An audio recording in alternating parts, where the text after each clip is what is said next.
Hi everyone, welcome back to another episode of How Logical. Today, I'll be guiding you through how to sign up for Netspend. Netspend is a global payment company which is a registered agent of the Bancorp Bank, MetaBank, and Republic Bank and Trust Company.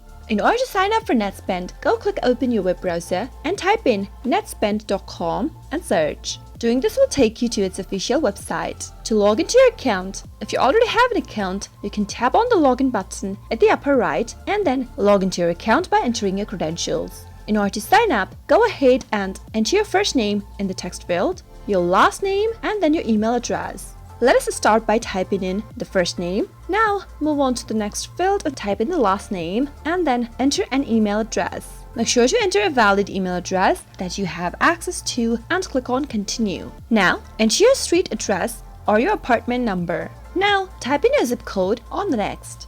After you do so, move on to the next field and then choose the following payment options from where you'd like to receive with direct deposits. Now choose your card from the screen. After you do so, tap on Get My Card, and with this, you'll be able to sign up for Netspend quick and easy. That is how it is done. I hope you found the video to be helpful. If you did, go ahead and give us a thumbs up, comment down in the comment box if you have a question or a feedback for us.